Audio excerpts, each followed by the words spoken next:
Olá, meu quinto ano, tudo bem com vocês? Vamos lá? Mais uma semana de aula? Nossa terceira semana de aula. E dessa vez nós vamos estar falando sobre a Rota 5 da nossa plataforma, tudo bem? E olha só, deixa eu fazer uma perguntinha para vocês. Vocês já usaram o Google Maps? Já? Pois deixa eu dizer uma coisa. Os mapas nem sempre foram como vocês veem lá no Google Maps ou até nos nossos livros de geografia. Pois é, e é sobre isso que Tia Sam vai trazer para vocês mais uma aula bem legal. Vamos nessa? Vem comigo! Vocês sabiam que tinha mapas antigamente que eram desenhados em paredes de caverna? Não? Pergaminhos e acreditem, em até couro de vaca. Pois é, pessoal, isso existia mesmo.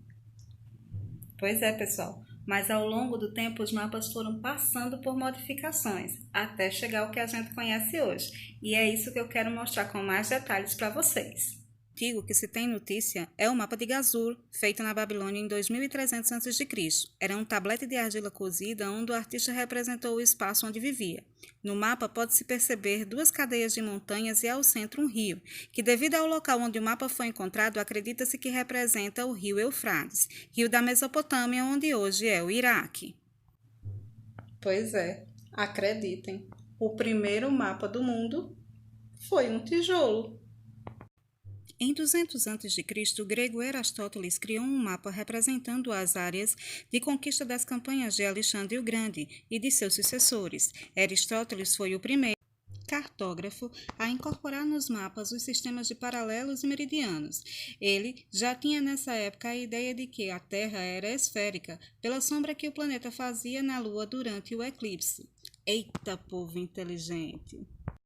O auge da cartografia na antiguidade aconteceu com Ptolomeu, em 87 a.C., onde representou as terras conhecidas da época com uma fidelidade impressionante. As latitudes de seus mapas mundi correspondiam quase à realidade, com pouquíssimos erros de cálculo. Na Idade Média, gente, toda a ciência e tecnologia conquistada foi questionada pelos poderes, que podemos dizer assim, os poderes supremos daquela época.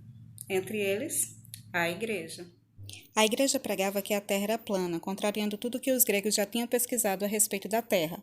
O mapa mais conhecido dessa época foi chamado de um mapa Ote, criado em 636. O planeta era um disco que tinha 3 partes de terra que representavam os continentes asiático, europeu e africano, cortado pelo mar Mediterrâneo, que formavam um T no mapa.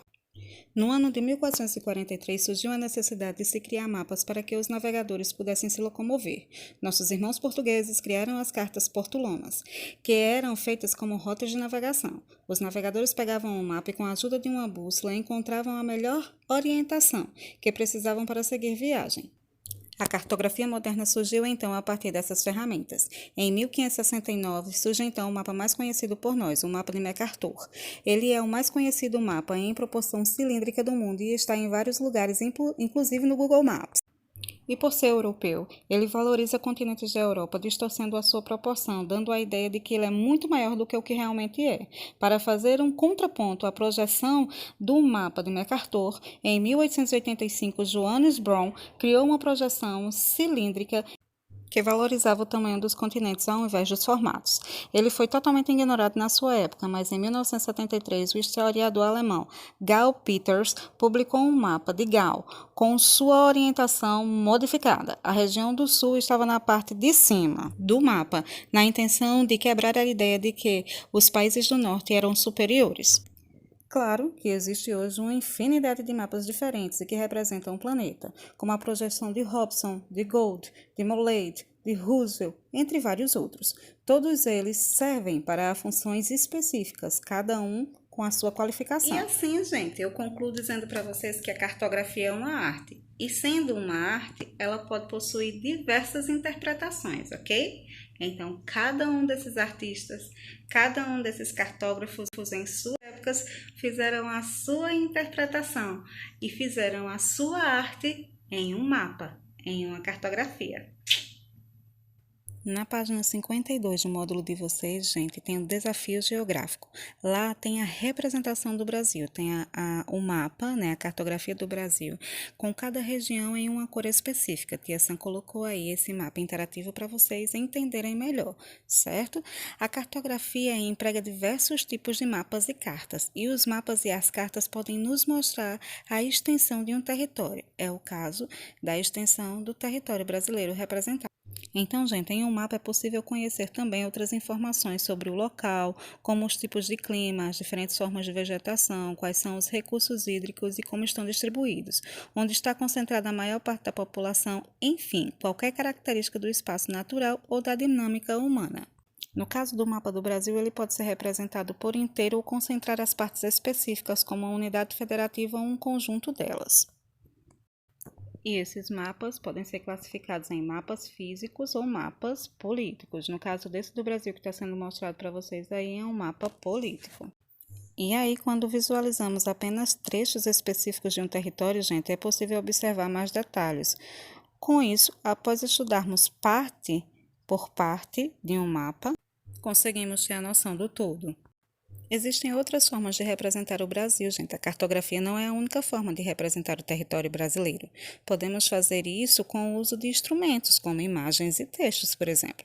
Ao utilizar uma imagem, mostramos aquilo que encontramos no espaço de forma como ela está ali. Olha esse exemplo aí da Avenida Rui Barbosa, né, no estado de São Paulo. É uma imagem noturna vista de cima. E o que é que a gente percebe nessa imagem? Nós conseguimos visualizar ruas iluminadas, além da avenida principal e alguns quarteirões do centro da cidade, né? Ela é caracterizada por ser um centro urbano, as ruas bem dispostas e o fornecimento aparentemente adequado de energia elétrica. Tudo isso a gente conseguiu observar só analisando essa imagem, o que nos prova que ela é cheia de informações. Voltando ao assunto dos mapas físicos e os mapas políticos, os mapas que representam os limites territoriais entre países, estados e municípios, gente, são os conhecidos como mapas políticos. Esses mapas são importantes porque para o reconhecimento da divisão política de um território é necessário que ele seja, vamos dizer assim, colocado em imagens, no visual. A comparação entre os mapas políticos de diferentes momentos da história também permite avaliar as possíveis alterações na divisão do território, entenderam?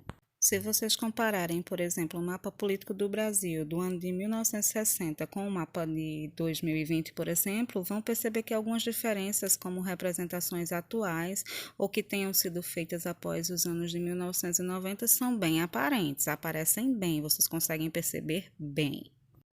Tem um exemplo para vocês na página 54 do módulo, certo? O Brasil na década de 60 e o Brasil na década de 2000. Deem uma olhadinha lá para vocês perceberem essa diferença.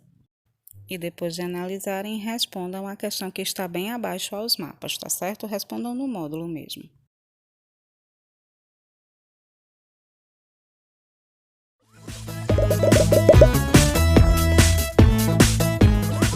No fim de semana passado, fomos visitar meus tios que moram no campo. Que viagem linda! É mesmo, foi maravilhosa. Meu pai dirigiu o caminho todo. A sua mãe não dirigiu? Não, ela era copiloto. Ela tinha levado o mapa e ia dizendo ao meu pai por onde devíamos ir. Muito estranho. É que ele era diferente, não era como os que vimos na escola. Lembra que a professora nos contou alguma coisa sobre isso? Esta é uma imagem da Terra vista do espaço. Nossa, ela é muito bonita, toda rodeada de nuvens e muita água. Só nuvens e água? Não, também há partes de terra seca, que se chamam... Não se preocupe, Tiago, são os continentes.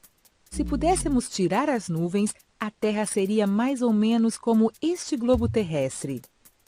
Mas nem todo mundo tem um globo terrestre em casa. Felizmente, os mapas foram inventados. Eles mostram a mesma coisa, só que desenhada num papel. Por exemplo, uma foto de todos os continentes do mundo é assim. Sobre a foto foram desenhadas as fronteiras de todos os países. O que são as fronteiras, professora? São linhas que dividem e que mostram onde acaba e onde começa cada país. Este é um mapa mundi. Neste mapa, o mundo todo está representado sobre o papel. As cores que vocês veem foram pintadas para poder diferenciar cada país. Este mapa que estou lhes mostrando se chama mapa político. Olhe, aqui tem uns mapas. Vamos ver? Vamos! Este é um mapa político do mundo. Este mapa mostra as divisões. O que é isso? São as divisões entre países. Um mapa político é aquele que marca a diferença entre países e estados. Mas, além disso, podem estar marcadas as cidades mais importantes, como, por exemplo, as capitais. Que legal! E então para que servem? Para que servem o quê? Os mapas. Como que para que servem? Para muitas coisas, mas depende de que tipo de mapas nós estejamos falando.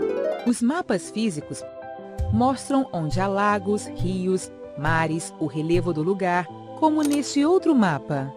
O relevo são as montanhas? Não só as montanhas. A atividade encarregada da confecção dos mapas geográficos se chama cartografia. E leve em conta que o relevo também é formado pelos vales, pelas colinas, pelas planícies ou por qualquer outra forma que tiver a superfície da Terra. Mas o que são os vales, as colinas e as planícies? Os pontos mais altos da Terra estão nas montanhas. As colinas são elevações da Terra, mas não são tão altas quanto as montanhas. E os vales são lugares que estão entre as montanhas.